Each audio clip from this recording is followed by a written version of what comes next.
अस्सलाम वालेकुम। हमने मैथ एंड एबिलिटी का एक सीरीज स्टार्ट की है जिसमें मैथ एंड एबिलिटी पीपीएससी 2022 के सारे क्वेश्चन जो है वो हम सॉल्व कर रहे हैं और ये इस सिलसिले की जो है ये 9th वीडियो है। तो हम 8 जो है वीडियोस पहले बना चुके हैं, उसमें हम नंबर सिस्टम, एवरेज, परसेंटेज, इनके क्वेश्चन सारे कवर कर चुके हैं। आज इस सिलसिले को आगे बढ़ाते हैं। मैथ का सिलेबस एफपीएससी पीपीएससी में क्या फर्क है, ये क्या चीजें हैं, इसको आप डाउनलोड कर सकते हैं। इसका लिंक डिस्क्रिप्शन में मौजूद है। और 2022 के सारे सवाल एक ही फाइल में डाउनलोड करना चाहें तो उसका लिंक भी डिस्क्रिप्शन में गिवन है। आज का हमारा जो टॉपिक है वो है अलजबरा का। तो अलजबरा जो है सिंपल जो है वो वेरिएबल को हम डील करते हैं। इसमें हम वेरिएबल्स की वैल्यू फाइंड करते हैं। तो ये इंतहाई इंटरेस्टिंग और मोस्ट जो है वो कंफ्यूजिंग टॉपिक होता है जिसमें हम find the value of x. तो एक्स वाई जेड बहुत सारी हमने वैल्यूज फाइंड करनी होती हैं। तो और ये जस्ट है मैथ की, और पीपीएससी और एफपीएससी दोनों में ये टॉपिक बहुत इंपॉर्टेंट है। तो इसके हम कुछ सवाल हल करते हैं। सबसे पहला क्वेश्चन है -3x² -2x+1 और फाइंड द एफ जो है वो 1। तो ये फंक्शन की वैल्यू फाइंड करनी है 1 पे जब x की कीमत जो है वो 1 होगी।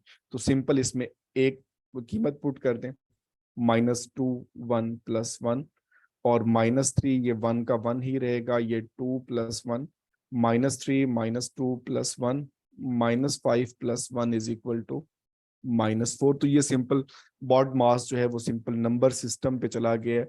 मैं हमेशा कहता हूं कि नंबर सिस्टम को जो है वो अच्छे से कर लें तो आधी मैथ तो वहीं पे सॉल्व हो जाती है। नेक्स्ट क्वेश्चन है, x की वैल्यू फाइंड करनी है। 7x - 1 = 4x + 8, 7x - 4x और 8 + 1, तो 3x 9 divided by 3 and 3, x = 3। एक तरीका तो इसका ये कैलकुलेशनल है। दूसरा, अगर ऑप्शन हमारे पास दिए हुए हो तो x = 1, x = 2, तो जो भी इसमें a ऑप्शन जो है 1 है और b जो है वो 2 है, c 3, तो तब भी हम इसको फाइंड कर सकते हैं। जैसे ही आप इसकी वैल्यूज पुट करेंगी तो बाकी के साथ ये सेटिस्फाई नहीं होगा। फॉर एग्जाम्पल, अगर यहाँ पर हम 1 वैल्यू पुट करते हैं तो ये 7 + 1, 7 - 1 ये 6 हो जाएगा। और ये हमारे पास 4 और 8 12, तो ये कभी भी बराबर नहीं होते। इसी तरह से हम 2 पुट करें तो 14 - 1 13 = 8 + 8 16, तो ये भी आपस में इक्वल नहीं है। 3 को पुट करें तो 21 - 1 20, और यहाँ पर 3 पुट करें 12 + 8 = 20, तो ये हमेशा इक्वेशन को सेटिस्फाई करेगा, मतलब दोनों साइड्स जो है इसमें इक्वल रहेंगी। नेक्स्ट क्वेश्चन ये बड़ा इंटरेस्टिंग है। इसमें जो है वो काफी स्टूडेंट ने कहा जी इसमें तो साइन लगाना ही वो भूल गया है। तो ऐसा कुछ भी नहीं हुआ। सिंपल उसने हमें एक एनालॉजी दे दी है कि अगर ए और बी को ऐसे लिखें तो इसका मतलब है a + b + ab। तो अब हम यहाँ पर 3 और 4 को लिखें तो 3 + 4 = 3 × 4, और 2 और 3 को लिखें तो 2 + 3 = 2 × 3।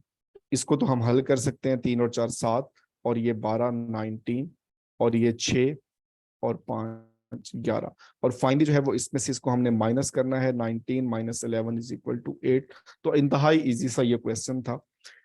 नेक्स्ट क्वेश्चन है, ये क्वेश्चन बहुत कंफ्यूज करता रहा इसको। कुछ मैंने देखा जिन्होंने मुझे सॉल्व करके भेजा, तो इंतहाई इसका जो है वो लेंथी प्रोसेस किया हुआ था।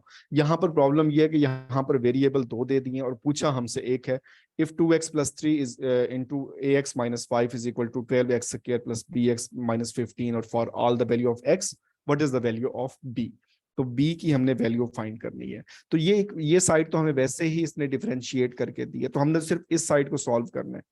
तो यहां पर देखें 2x - 3 और ax - 5, तो इससे सबसे पहले हम इसको यहां पे मल्टीप्लाई करेंगे 2ax², और फिर उसके बाद इसी को मल्टीप्लाई करेंगे इससे -10x, फिर हम मल्टीप्लाई करेंगे इसको -3ax, और फिर हम जो है इसको +15। तो अब हमने यहां से जो है बेसिकली a की वैल्यू फाइंड करनी है पहले, कि a की वैल्यू इसमें कितनी होगी। तो हम कंपेयर कर लेते हैं। x² के साथ 2a है और यहां पर x² के साथ 12 है। It means 2a = 12, a = 6। बात ही खत्म हो गई। अब यहाँ पे जैसे 6 पुट करेंगे तो ये 12x² - 10x, और यहाँ पर जो माइनस हमारे पास है यहाँ पर 6 होगा, तो 18x प्लस 15, ये हमारे पास साइन जो है ये पॉजिटिव है, दिस वन। तो ये हमारे पास हो जाएगा 12x² प्लस 10x प्लस 15। अब सिंपल आप इसको कंपेयर कर लें इससे, 12x² प्लस 10x प्लस 15, 15 का 15 सेम है, 12x² इसके साथ सेम है, और ये हमारे पास जो है b इज इक्वल टू 10। तो ये थोड़ा इसमें जो है वो लेंथी हो गया, बट इसको जो है मैं यही इसमें जो प्रोसेस है इसका सिंपल, इसको हमने मल्टीप्लाई करना है और फिर उसके बाद जो कोफिशिएंट है इनको आपस में कंपेयर कर लेना है। नेक्स्ट क्वेश्चन हमारे पास है, ये इंतहाई इंटरेस्टिंग क्वेश्चन और ये कंफ्यूज करने वाला भी। If we multiply a fraction by itself, हम एक फ्रैक्शन को उसी से ज़रब दे देते हैं, and divide the product bye it's reciprocal, उसके उलट से हम उसको जो है डिवाइड भी कर देते हैं। The fraction thus obtained is 18 into 26/7, what is the original fraction. अब हमें कहीं भी फ्रैक्शन दी हुई नहीं है, तो हम कहते हैं जी हमारे पास जो फ्रैक्शन है वो है x, फ्रैक्शन को मल्टीप्लाई करना है उसी के साथ, हमने x के साथ मल्टीप्लाई कर दिया, फिर डिवाइड करना है इसके उलट से, और इसका उलट हो गया 1/x, और हमारे पास रिजल्ट आया 18 into 26/27। अब ये x ज़रब x² इसको हम मल्टीप्लाई करेंगे तो ये भी x हो जाएगा, और ये हमारे पास कैलकुलेशन से 512/17, तो x³ इज इक्वल टू 512/17। तो ये बेसिकली हमें क्वेश्चन गिवन था और इसमें हमने x की वैल्यू फाइंड करनी है, तो क्यूब रूट, तो ये x का x आ जाएगा, यहाँ पर जो है वो हमारे पास 3 हो जाएगा, जो है वो आप चेक कर सकते हैं। 3 का तो पॉसिबल नहीं है, 4 का भी 64 है, 5 का 125 है, 6 का देख सकते हैं आप 7 हो पॉसिबल नहीं है, उसके बाद जो है वो 8 से आप चेक कर लें, तो यहाँ पर 8, तो हमारे पास जो ओरिजिनल फ्रैक्शन थी वो 8/3 थी, या इसको मजीद सिंप्लीफाई करें तो 2.66, तो ये पेपर में ऑप्शन मौजूद था। इस तरह से आप कर सकते हैं, इसको वेरीफाई करना चाहें तो आप वेरीफाई भी कर सकते हैं।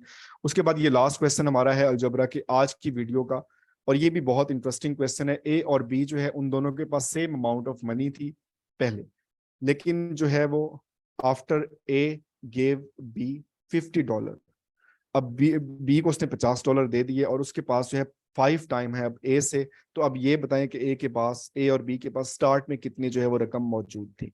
अब ऐसे क्वेश्चन को बजाय इसकी इक्वेशन कंस्ट्रक्ट करने के डायरेक्टली रिवर्सल मेथड पे आ जाना है। रिवर्सल मेथड क्या होता है कि हम इसको जो है वो आंसर से सॉल्व करने की कोशिश करते हैं। फॉर एग्जाम्पल दोनों के पास एक जितनी रकम थी, दोनों के पास $50 थे। अब अगर ए बी को $50 दे दे तो ए के पास तो 0 रह जाएंगे। अब इसका तो कंपेयर हो ही नहीं सकता, 0 से कुछ भी मल्टीप्लाई करेंगे 5 टाइम वो भी 0 आएगा, तो ये ऑप्शन हमारा रॉन्ग हो गया।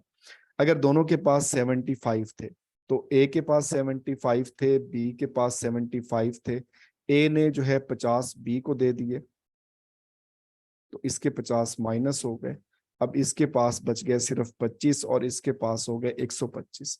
तो 25 को अगर हम 5 दफा जो है वो 5 टाइम्स का चेक करें तो डेफिनेटली 125 आएगा।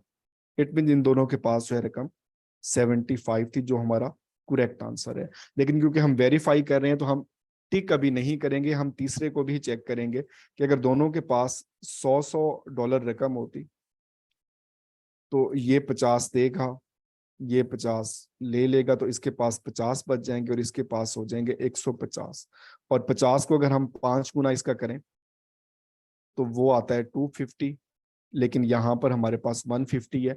इट मीन्स ये भी इसका पॉसिबल नहीं है, तो हमारा करेक्ट आंसर जो है वो 75 होगा। तो इसमें मजीद क्वेश्चन जो है इसको हम कंटिन्यू करेंगे और इसके जो मजीद टिप्स एंड ट्रिक्स होंगे तो उनको भी मॉडिफाई करते रहेंगे। एक चीज याद रखनी है, इसमें कोई जो है ऑब्स्टिकल्स नहीं है, कोई इसमें जो है डिसकॉन्टिन्यूटी नहीं है। इवन ट्रिक्स हो या फार्मूला हो, दोनों चीजें ही मॉडिफाई हो रही होती हैं, और ये सारी चीजें जो है अगर आती हैं तो उसका एक ही मेथड है कि प्रैक्टिस, और वो हमने खुद करनी होती है। अल्लाह ताला हम सबको कामयाब